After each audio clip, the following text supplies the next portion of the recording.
यहाँ पर हमारा पार्ट है नेक्स्ट 0.02, जिसमें जो हमने प्रीफिक्सेस के बारे में स्टडी किया था कि जो ज़ीरो फिगर्स होते हैं वो क्या होते हैं, नॉन सिग्निफिकेंट। तो यहाँ पे हमारे पास सिग्निफिकेंट फिगर, अगर हम पॉइंट को मूव कराएं और इसको सिग्निफिकेंट फिगर बनाएं तो एक्सपोनेंट क्या आ जाएगी हमारे पास 10 की -2। ठीक है, टुवर्ड्स आवर राइट हमने मूव करवाया 2 डिजिट, तो एक्सपोनेंट क्या आ गई -2। इसी तरह से ये ऑलरेडी गिवन है कि एक्सपोनेंट दैट इज 10⁻⁸।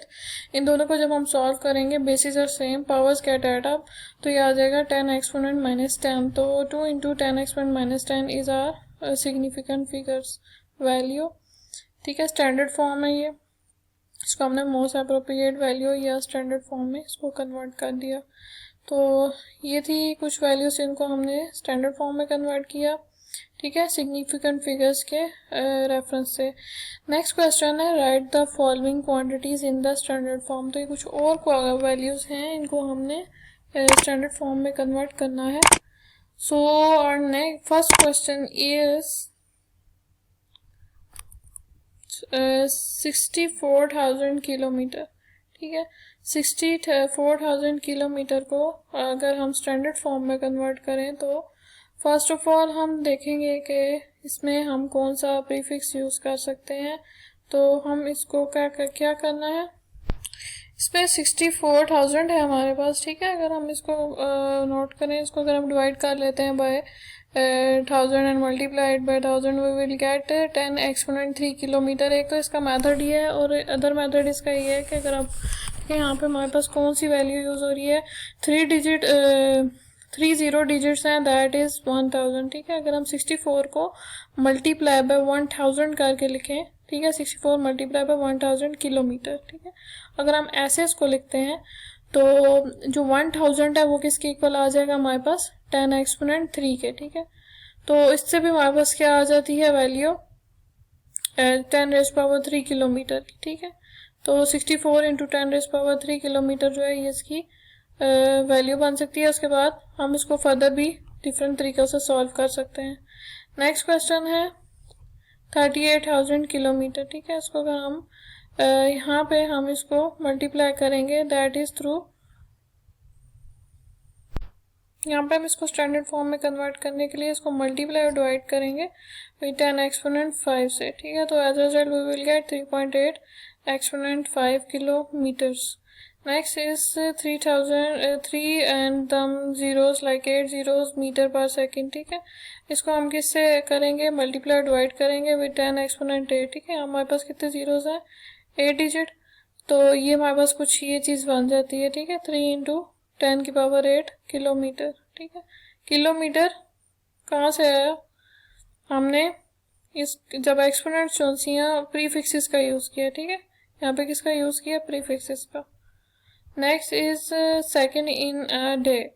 हम सेकेंड को डे में कैसे कन्वर्ट करते हैं, 1 डे में हमारे पास होते हैं 24 आवर्स। ठीक है, जो 1 आवर होता है उसमें होते हैं 60 मिनट्स, और 1 मिनट में कितने होते हैं, 60 सेकेंड्स। तो हमने क्या बताने हैं, day seconds in a days. तो सेकेंड इन अ डेज क्या आ जाएंगे, 1 डे इज इक्वल टू, जो हमारे पास जितनी भी वैल्यूज हैं दैट इज और सेकेंड्स एंड मिनट्स। ठीक है, इनको हम क्या करेंगे, multiply, and we will get 86,400 seconds in a day. इनको हम मल्टीप्लाई डिवाइड कर देंगे। अब इनको हम स्टैंडर्ड फॉर्म में कन्वर्ट कर रहे हैं। ठीक है, multiply divide with 10 exponent 4, we will get 8.4 into 10⁻⁴ seconds. ठीक है, तो ये हमारे पास इसकी वैल्यू आ जाती है। नेक्स्ट है हमारे पास ऑन क्लोजिंग द जार्स ऑफ द वर्नियर कैलिपर। ये वर्नियर कैलिपर की न्यूमेरिकल प्रॉब्लम है, हम एग्जांपल्स पहले सॉल्व कर सकते हैं, कर चुके हैं, तो ये उससे बिल्कुल रिलेट करते हैं। ठीक है, उसी तरह से हमने पहले क्या करना है, ज़ीरो एरर फाइंड आउट करना है, फिर हमने ज़ीरो करेक्शन अप्लाई करनी है, और मेन रीडिंग हमने लेके उसमें अपनी करेक्शन को ऐड करके तो फाइनली आंसर फाइंड आउट कर लेना है। तो यहाँ पे इन्होंने क्वेश्चन में हमारी जो प्रॉब्लम है ये बताई हुई है कि ऑन क्लोजिंग द जार्स of the vernier calliper, zero of the vernier caliper is on the right of its main scale such that the fourth of its vernier scale coincide with one of the main scale region। ठीक है, कौन सी line coincide कर रही है, fourth. Find is zero error and zero correction. तो first of all हम क्या करेंगे, यहाँ पे हमने फाइंड करना है zero error. Main scale reading क्या है, 0। 1 year division that is coinciding with the main scale कौन सी है, फोर्थ, ठीक है, फोर्थ कोइंसाइड कर रही है। तो हमने क्या करना है, लीस्ट काउंट के साथ जो 1 ईयर स्केल की रीडिंग है, ठीक है, कैसे हम फाइंड करेंगे, जो लीस्ट काउंट है, लीस्ट काउंट क्या है 0.01 सेंटीमीटर, उसको फोर्थ डिवीजन से मल्टीप्लाई कर देंगे, ये हमारे पास आ गई 1 ईयर स्केल। मेन स्केल रीडिंग आ गई, 1 ईयर स्केल भी आ गई। अब जीरो एरर के लिए हम क्या करेंगे, मेन स्केल रीडिंग में जो हमने 1 ईयर स्केल की रीडिंग ली है वो एड अप कर दी, तो ये आ गया 0.04 सेंटीमीटर। ये 0.04 सेंटीमीटर हमारे पास जीरो एरर है। जीरो करेक्शन में क्या करेंगे, ये एरर जो उनसे है हमारे पास पॉजिटिव है, ठीक है, जीरो करेक्शन में हम क्या कर देंगे, इसको माइनस कर देंगे 0.04 सेंटीमीटर, ठीक है, ये करेक्शन की वैल्यू आ गई है। अब हमने अपना क्या उसको कहते हैं, बताना है यहाँ पे कि हमने जीरो एरर निकाला कैसे, ठीक है, और उसकी फर्दर जो सी है करेक्शन कैसे बनाई, और एरर हमारे पास कौन सा था। आप देख सकते हैं यहाँ पे कि जीरो एरर क्या आ रहा है हमारे पास, पॉजिटिव। यहाँ कौन सा सिंबल है, पॉजिटिव है, ये पॉजिटिव वैल्यू है, तो पॉजिटिव वैल्यू है, पॉजिटिव एरर है, तो हम इसको क्या करेंगे, जीरो करेक्शन में इसको माइनस करेंगे, ठीक है, माइनस करेंगे, as a result we will get correct value of our instrument. तो ये जो है बेसिक जो जीरो एरर और जीरो करेक्शन अप्लाई करने का मेथड है। And next question is a screw gauge has 550 division on its circular scale, ठीक है, 50 divisions होती हैं। The pitch of the screw gauge is 0.5 millimeter. What is its least count? तो यानी एक जो हमारे पास स्क्रू गैज है उस पर 50 डिविजन्स है, ठीक है, और जो स्क्रू गैज जो है उसकी पिच जो है वो क्या बता रहे हैं 0.5, और what is the least count, least count आपने फाइंड आउट करना है, ठीक है, तो इसको फर्दर हम फाइंड करते हैं। लाइक देखें आप, number of the division on the circular scale क्या आ रही है 50, यानी एक जैसे 1 ईयर में मेन 1 ईयर स्केल होता है, इसमें होता है सर्कुलर स्केल, और पिच क्या आ रही है जो हमारे पास बेस लाइन पे वो है 0.5 मिलीमीटर जो मेन स्केल पे है, ठीक है। तो पिच जो सी है लीस्ट काउंट के लिए, लीस्ट काउंट का हमारे पास क्या फार्मूला है, that is pitch divided by the number of the divisions on the circular scale. तो पिच की वैल्यू हमारे पास क्या है 0.5 मिलीमीटर, उसको हम डिवाइड कर देंगे number of the division on the circular scale, वो क्या है हमारे पास 50। जब हमने इनको डिवाइड किया तो हमारे पास क्या आ गया, लीस्ट काउंट 0.01 मिलीमीटर, ठीक है। तो मिलीमीटर एक यूनिट है, इसको हम सेंटीमीटर में यूज़ करेंगे, ठीक है। सेंटीमीटर में इसको हम कैसे फाइंड कर सकते हैं कि हम इसको मल्टीप्लाई कर देंगे, दैट इज़ 1/100 सेंटीमीटर, 1/10 सेंटीमीटर, तो हमारे पास क्या आ जाएगा, लीस्ट काउंट 0.01 सेंटीमीटर। हमने इसको मिलीमीटर से सेंटीमीटर में कन्वर्ट कर दिया। Our next question is which of the following quantities have 3 figures? तो इनमें से कौन सी जो क्वांटिटीज़ हैं, ठीक है, उनमें से हमारे पास जो है सिग्निफिकेंट फिगर्स हमने बताने हैं, ठीक है, 3 फिगर्स। तो ये जी 3 फिगर्स का बताना है कि कितने किस में 3 सिग्निफिकेंट फिगर्स हैं। फर्स्ट अगर हम देखें तो ये है 3.0066 m, ठीक है।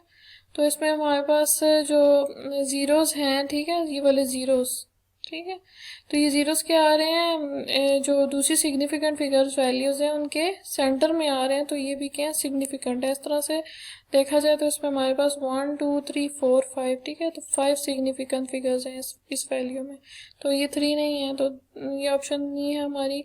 नेक्स्ट में है कि 0.00309, तो इसमें हमारे पास कितने सिग्निफिकेंट फिगर्स हैं, हमने पढ़ा है, रूल है कि पॉइंट से पहले और पॉइंट के बाद अगर ज़ीरो है तो वो क्या आएंगे, सिग्निफिकेंट नहीं होंगे, ठीक है।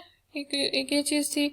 दूसरा ये कि ज़ीरो को हम जोन सा है वो सिग्निफिकेंट नहीं लेते, तो ये दोनों रूल इन पे अप्लाई हो रहे हैं, तो इसलिए ये नॉन सिग्निफिकेंट है। और इसमें कितने सिग्निफिकेंट फिगर्स हैं, 3 0 और 9। ये ज़ीरो इसमें सिग्निफिकेंट होगा, क्यों, क्योंकि ये 9 और 3 के बीच में आ रहा है।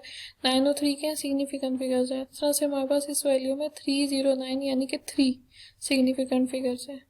नेक्स्ट जो इसका पार्ट है that is part C, 5.05 into 10 exponent -27 kg। तो इसमें कितने हमारे पास सिग्निफिकेंट फिगर्स हैं, इसमें हमारे पास 5.05, ये जो 3 हैं ये तीनों ही सिग्निफिकेंट हैं। क्यों, ये ज़ीरो क्यों सिग्निफिकेंट है, क्योंकि 5 और ये वाला जो 5 है, ठीक है, ये दो के सेंटर में है, इसलिए ये क्या है हमारा रूल अप्लाई हो रहा है और ये एक सिग्निफिकेंट फिगर है। नेक्स्ट क्वेश्चन है, नेक्स्ट जो इसका पार्ट है उसमें है कि 301.0 सेकेंड। अब इसमें हमारे पास कितने सिग्निफिकेंट फिगर्स हैं, इसमें बस 4 सिग्निफिकेंट फिगर्स हैं। क्यों, जो अगर हमारा जो ज़ीरो है, ठीक है, वो डेसिमल के बाद आ रहा हो लेकिन वो फाइनल ज़ीरो हो, ठीक है, अगर डेसिमल के बाद फाइनल ज़ीरो हो तो वो भी सिग्निफिकेंट फिगर होगा, ठीक है। यानी कि ये पॉइंट के बाद ज़ीरो है, ज़ीरो के बाद और कोई वैल्यू नहीं है, तो ये भी सिग्निफिकेंट काउंट होगा। तो इस पोर्शन में हमारे पास जो 3 सिग्निफिकेंट फिगर्स वाली वैल्यू थी वो कौन सी थी, एक बी पार्ट था और एक सी पार्ट था, ठीक है, बाकी एक का 5 है और एक के 4 है। नेक्स्ट में है हमारे पास what are the significant figures in the following measurements. तो हमारे पास कुछ मेजरमेंट्स हैं, इनमें से बताना है कि कौन सी वैल्यूज जो हैं उनके हमारे पास सिग्निफिकेंट फिगर्स हैं। तो फर्स्ट में अगर देखें तो 1.009 मीटर। तो इसमें कितने डिजिट सिग्निफिकेंट्स है, 1 भी सिग्निफिकेंट है, 0 सिग्निफिकेंट फिगर्स के सेंटर में आ रहे हैं, ये भी सिग्निफिकेंट है, और ये जो 9 है हमारे पास ये भी सिग्निफिकेंट है। तो ये इसमें हमारे पास जो 4 डिजिट्स हैं 4 के 4 के सिग्निफिकेंट है। नेक्स्ट जो है नेक्स्ट पार्ट है, फर्स्ट पार्ट में तो हमारे हो गए 4 सिग्निफिकेंट, जो बी पार्ट है दैट इज 0.00450, ठीक है। इसमें कितने सिग्निफिकेंट फिगर्स हैं, ये बिल्कुल सेम है अभी हमने जो ऊपर पहले किया था कि पॉइंट जो है, ठीक है, उससे पहले या पॉइंट के बाद अगर ज़ीरो है टोटल सारी वैल्यू तो ये क्या आ जाएंगे, नॉन सिग्निफिकेंट। तो इसमें हमारे पास 450 यानी कि ये जो 3 वैल्यूज़ हैं ये सिग्निफिकेंट है। अब इसमें ये ज़ीरो क्यों सिग्निफिकेंट है अगर ये सिग्निफिकेंट नहीं है, क्योंकि ये सिग्निफिकेंट फिगर के बाद में आ रहे हैं, ठीक है। तो ये 3 वैल्यूज़ जो हैं इसमें सिग्निफिकेंट है और ये फर्स्ट 3 ज़ीरोज़ जो हैं ये नॉन सिग्निफिकेंट है। Next is 1.66 × 10⁻⁻27 kg। अब इसमें एक्सपोनेंट जो है हमारे पास है -27 kg और सिग्निफिकेंट फिगर्स का बताना है। तो इसमें हमारे पास है जी सिग्निफिकेंट फिगर्स 3 क्यों है, क्योंकि ये जो जितनी भी वैल्यूज़ हैं नॉन ज़ीरोज़ हैं और जो 1.6 and 6 the first accurate known digit and doubtful digits are significant. तो ये तीनों वैल्यूज़ क्या आ रही हैं, सिग्निफिकेंट है। नेक्स्ट है 2001 सेकेंड्स। अब इसमें जो ज़ीरोज़ हैं जो वो 2 सिग्निफिकेंट फिगर्स के बीच में आ रहे हैं, ठीक है। तो इसमें जो हमारे पास सिग्निफिकेंट फिगर्स आएंगे वो क्या आ जाएंगे, 4, ठीक है। यहाँ पे इन्होंने गलत लिखा हुआ है, ये हमारे पास आएंगे 4 significant figures. Question is a chocolate wrapper is 6.7 centimetre long and 5.7 centimetre wide, यानी लेंथ हमारे पास इतनी है और ये विड्थ है। कैलकुलेट इस area responsible reasonable number of significant figures, ठीक है। यानी हमने इसमें फाइंड करना है एरिया और फिर हमने इसको सिग्निफिकेंट फिगर्स जो हैं वो बताने हैं। तो फर्स्ट ऑफ ऑल हम इस पे एरिया का फार्मूला अप्लाई कर देंगे according to our area formula that is length cross with जो है ये हमारा बेसिक इसका एरिया का फार्मूला है, ठीक है। हमने किसका एरिया फाइंड आउट करना है, चॉकलेट रैपर का। तो ये जी मल्टीप्लाई होंगे 6.7 सेंटीमीटर 5.7 सेंटीमीटर से, देयर आर सेम यूनिट्स, तो विल गेट थी 6.18 सेंटीमीटर स्क्वायर, ठीक है, centimetre into centimetre, centimetre square. तो इसका जो आंसर हमारे पास बन रहा है वो बन रहा है 36 सेंटीमीटर स्क्वायर, ठीक है। सिग्निफिकेंट फिगर्स को हमने लेके most appropriate answer round of, यहाँ पे हमने राउंड ऑफ किया, ठीक है। 5 से क्या है 1 लेस है, ठीक है। तो ये राउंड ऑफ हो गया, हमारे पास वैल्यू बन जाती है 36 सेंटीमीटर स्क्वायर। तो according to our significant figures जो है वो भी हमारे पास जो एक्यूरेट वैल्यू वो क्या बन रही है 36। तो there are the 2 significant figures in this value that is 3 and 6। So students, we are done with our first chapter and now we'll continue further for second chapter। तब तक के लिए अल्लाह हाफिज़, टेक केयर, थैंक यू।